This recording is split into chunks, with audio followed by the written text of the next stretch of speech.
유대인들이 예수님이 왔을 때 예수님을 거부했던 큰 이유들이 몇 가지가 있습니다.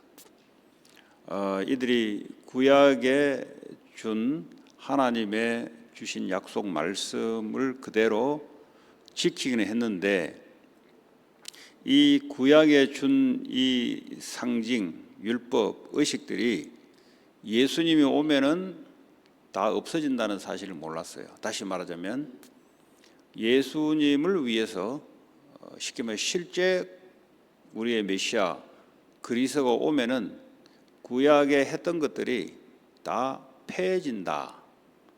그러나 하나님 주신 십계명의 이 율법, 이 말씀은 구원받을 때 아무 필요가 없고, 그러나 구원받고 난 이후에 하나님이 그 십계명의 말씀을 하나님 이루어 갈 것이다. 그런 내용입니다. 근데 이들이 잘못된 방향을 가지고 사실은 믿었습니다. 오늘 이제 할례, 이들이 믿었던 것이 바로 할례였어요. 이 아브라함 때부터 시작해서 여호수아 정복 전쟁할 때도 하나님이 계속 할례를 행하라.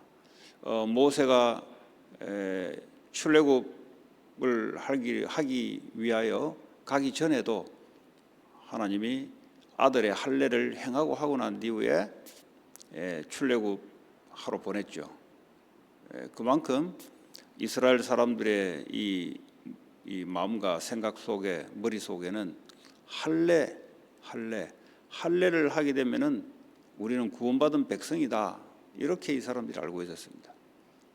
그러니까 태어나자마자 유대인들은 8일 만에 애들을, 남자의 생식기를 잘라 이제 쉽게 말하자면 할례를 행하게 하는 겁니다. 그 할례를 하게 되면은 나는 하나님의 백성이다, 이런 것들을 갖고 있는 거죠. 그것뿐만 아니라 우리가 율법을 가지고 있는 것만으로 해도 우리는 선택받은 하나님의 백성이다. 왜냐하면 우리가 하나님의 백성이기 때문에 우리에게 율법을 주었고, 저 이방인들은 쉽게 말하면 저주받은 족속이고, 이렇게 알고 있었습니다. 그러니까 알기는 아는데 이상하게 알고 있었던 거죠. 그러니까 하나님을 이상하게 알고 있었던 겁니다. 여러분, 하나님을 모르는 게 아니에요. 이상하게 알고 있었습니다. 오늘날 신앙생활 하는데 왜 사람들이 예배 드리고 믿는데 하나님을 똑바로 알지 못해요? 그러니까 알기는 아는데 다르게 알고 있는 거죠. 그 다르게 알고 있으니까 성경적인 응답이 올 수가 없는 겁니다. 자, 그래서 주님이 에스겔서 같으면 이미 구약 당시 아니겠어요? 바벨론 포로 이후 요 시기단 말이죠. 그러니까 아무리 해도 안 되겠다는 거죠. 율법을 줘도 율법대로 제대로 할 수도 없고, 또 율법에 대한 목적도 모르고, 그러다 보니 하나님이 새 언약을 하나님 주시겠다는 거죠. 이 새 언약이란 것은 예수님을 보내겠다는 겁니다. 이제는 예수님을 보내서 예수님이 십자가에서 우리의 모든 죄와 사망과 사단의 세력을 이기고 성령으로 각자의 속에 임하게 하겠다, 이겁니다. 이제는 밖에 돌판에 아무리 세게도 세게 뭐합니까? 언약궤 속에 돌판을 2개 집어넣으면 뭐합니까? 생각과 마음이 다르게 흘러가니까 그렇습니다. 우리가 하나님 믿고는 믿는데 우리 속에 다른 것이 들어가 있기 때문에 다른 것으로 가는 것과 같이, 그래서 또 새 영을, 새로운 영을 너희 속에, 어디요? 마음 속에 두겠다. 마음 속에. 왜냐하면 우리 마음대로 살아가기 때문에 이 마음은 뭡니까? 하나님 없는 마음, 내가 욕심대로 행하려고 하는 마음. 창세기 3장에 선악과를 따먹었던 이 아담, 원죄란 말은 뭐죠? 아담과 같은 영적 상태로 태어난다는 겁니다. 그래서요, 내가 하나님처럼 되어, 하나님 어디냐? 내가 하나님 되어 내가 원하는, 내가 욕망대로 내가 살겠다, 내가 보기에 좋은 대로 살겠다, 이런 이제 부패한 아담의 상태, 다시 말하면 전 인류의 상태가 태어날 때부터 그걸 갖고 있기 때문에 도저히 이거 가지고는 안 된다는 거죠. 그래서 하나님이 성령으로 예수님의 영을 우리 속에 두고 새로운 마음을 내게 주고, 다시 말하면 리크레이션, 재창조를 완전히 시켜버리겠다는 거죠. 그러지 않고서는 도저히 안 된다는 겁니다. 그 인간이 뭔가 가능성을 있다고 생각하는 자체가 착각이에요. 그 가능성이란 뭡니까? 저 사람이 바뀔 수 있겠다. 천만의 말씀입니다. 바뀌고 싶어도 안 바뀌어져요. 하나님의 성령이 우리의 생각과 마음에 하나님의 말씀을 집어넣기까지는 절대 우리의 생각과 마음을 바뀌지 않습니다. 그걸 보고 원죄의 속성을 갖고 있는 죄의 본성이라 그래요. 원죄는 해결됐지만 그 본성은 우리 속에 그대로 있습니다. 마귀는 밖에서 이걸 알고 우리의 본성을 건드려요.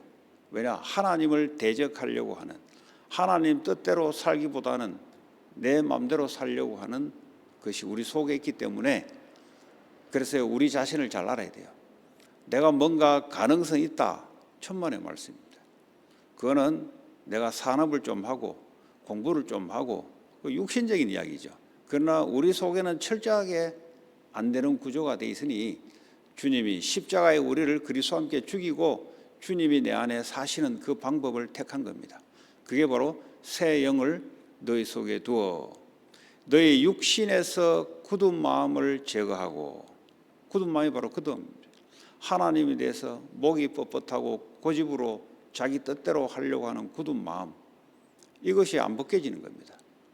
그리고 하나님의 영이 우리 마음속에 와서 생각과 마음을 지키리라 그랬어요. 그럴 때 우리의 굳은 마음이 제거되고, 마치 할례를 할 때 남자의 생식기 끝을 잘라내듯이 하나님의 성령이 우리의 옛날의 올드 네이처, 이걸요 하나님이 제거해 주시고, 그래서요 부드러운 마음을 줄 것이다. 하나님에 대해서 부드러운 마음을 줄 것이다. 그래서 우리가 날마다 왜 성령의 충만함이 필요한가를 알아야 돼요. 이걸 모르면, 내 자신이 누군지를 모르면은 그게 뭐 필요한가? 그러지 않으면 우리의 생각과 마음은 늘 어디로 돌아가느냐 하면 하나님 아닌 세상으로 온, 죄와 사탄으로부터 온 그것으로 돌아가려고 하는 본성을 갖고 있습니다. 이 만류 인력의 법칙이 위에서 밑으로 물건이 떨어지듯이, 그죠? 죄와 사망의 법이라는 것이 바로 그렇습니다. 해결됐는데 우리의 안에 갖고 있는 것은 하나님을 대적하려는 이런 본질적인 본성이 흘러가고 있어요. 그래서 날마다 십자가를 통해서 내 자신을 확인해야 된단 말이 그 말입니다.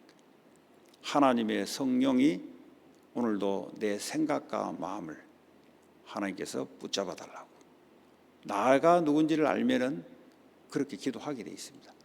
내가 누군지를 모르니 내게 뭔가 1% 가능성을 가지고 있다고 생각하니 하나님의 성령이 오늘도 내게 필요 없는 거죠. 인정하긴 인정하지. 그러나 내가 누군지를 모르기 때문에 필요 없는 거죠. 그래서 기도 중에 기도가 뭐냐? 하나님이 오늘도 내 생각과 마음에 하나님의 영으로 충만케 역사하사. 그래서 어떻게 합니까? 내가 내 영을 너희 속에 두어, 목적이 뭐죠? 내 율례를 행하게 하리니, 하나님이 주신 십계명의 말씀 그 골자를, 하나님의 사랑, 인간 사랑, 이거를 행하게 하기 위해서 방향이 있어야 될 거 아니에요? 하나님의 성령이 왜 우리 안에 오셨습니까? 방향이 있는 거예요. 목적이 있는 거예요. 하나님의 말씀을 이루려고 하는 것이다. 그러니까 목적 없는 성령의 충만함이 없어요. 성령 충만은 방언하기 위한 목적만이 아닙니다. 목적은 내 율례를 행하게 하리니, 하나님을 사랑하고 사람을 사랑하는 것이 방향입니다. 왜 이 사회가 사람들이 고통받느냐? 이게 없어서 그런 거죠. 그래서 내 인생의 목적이 뭐냐? 하나님을 사랑하는 것이고 사람을 사랑하는 것이, 그게 인생의 목적입니다. 이 분명한 인생의 목적도 좋습니다. 그런데 왜 자꾸 이거 속으로 흘러가지 않으려고 하냐? 우리가 원래 그래요. 원래. 그래서 내가 십자가에 나는 그 생각까지 나는 죽었다는 것을 확인하고, 세상은 나에 대해서 못을 박고 나는 세상에 대해서 못을 박았다. 전혀 이제는 나하고 상관없다. 나는 내 안에 계신 주님과 새로운 성령과의 이 관계성 속에서 살아가는 거죠. 너희가 내 규례를 지켜 행할지라 그랬어요. 그전에는 뭐가 생각과 마음이 굳어 있으니까 행할 수가 없어요. 그러니까 어떻게 합니까? 이제는 성령을 따라 행하라. 성령의 인도를 받아라. 성령의 역사를 따라 살아가라. 그래서요, 하나님이 성령으로 우리와 함께 하는 겁니다. 그래서 오늘도 저와 여러분이 하나님의 성령의 역사라야 사람이 바뀌는 겁니다. 여러분 산업, 직업 현장에 하나님의 성령의 역사로 사람을 반목하고 시기하고 미워하고 원수같이 된 이 분위기를 하나님의 성령의 역사로 하나님 바꾸게 해야 되죠. 여러분의 노력으로 할 되는 게 아니에요. 사람의 마음이 여러분의 말로 되는 것 같으면 예수님이 십자가에 죽어야 될 이유가 없는 거죠. 죽고 부활하셔서 우리에게 성령으로 오실 이유가 없는 거예요. 그거 가지고는 도저히 안 된다는 겁니다. 그래서 이 미국 사회나 전 세계가 정치를 잘해서 되는 게 아니라는 거죠. 학습을 해서 되는 게 아니라는 겁니다. 유대인만큼 학습한 그 민족이 어디 있습니까? 13살 때부터 토라, 모세오경을 달달달 외워야 가모레 문화생으로 들어가고 성인식 때 다 거쳐가잖아요. 그래가 되는 게 아니라는 겁니다. 그러니까 껍데기 유대인처럼 해서 되는 게 아니고 교회를 그냥 다녀서 되는 게 아니고 하나님의 성령이 우리 안에 부음받아 그래야만 내면적인 유대인, 아브라함의 후손, 참다운 그리스도인이 될 수 있다는 겁니다. 오늘도 저와 여러분에게 내가 누군지를 확인하셔야 돼요. 하나님만 나를 똑바르게 할 수 있다. 나에게 가능성이 절대 있어서는 안 됩니다. 있어도 되지도 않고. 그래 작품 가지고는 하나님을 반목하는 쪽으로 내가 걸어가게 되어 있습니다. 오늘도 주의 성령이 우리의 생각과 마음과 오늘도 우리 현장에 하나님의 성령의 역사가 그래야 흑암이 꺾이고 사탄이 무너지고 하나님의 역사가 나타나기 시작합니다. 오늘도 우리 가정과 산업, 직업, 우리의 지역 현장에 하나님 나라가 성령의 역사로 임하게 하여 주옵소서. 그리하여 오늘도 생명의 역사, 살리는 역사 나타나게 하여 주옵소서. 교회 기도 또 지교회 5군데 기도하시고 교회 기도, 개인 기도 돌아가겠습니다. 하나님 감사합니다. 오늘도 하나님의 성령으로 충만하게 역사해 주시고 우리의 생각과 마음에 그리스도의 영으로 충만히 나를 사로잡아 주시고 오늘도 만남이 살리는 만남으로 성령이 역사하시며 우리의 가정 가문이 하나님 세상 살리는 가문으로 성령의 충만함, 성령의 역사가 나타나게 하시고 우리의 산업과 직업과 학업이 하나님 세상 살리는 도구가 되게 하시며 우리의 살고 있는 지역이 가정이 교회가 되게 하시며 가정을 통해서 지역 전체가 살아나게 하나님 가정교회가 될 수 있도록 주님 성령으로 역사해 주시기 원합니다. 5개 주교회에 하나님 역사해 주시며 우리 교회가 지역과 나라와 전 세계 살리는 주의 성령에 사로잡힌 교회가 될 수 있도록 주님 축복해 주시기 원합니다. 오늘도 새벽에 참여하신 모든 분들에게 하나님의 영으로 충만케 하시고 오늘도 하나님의 율례를 행할 수 있는 말씀 성취에 하나님 시간표 속에 인도 속에 있게 하여 주옵소서. 예수 그리스도의 이름으로 기도합니다.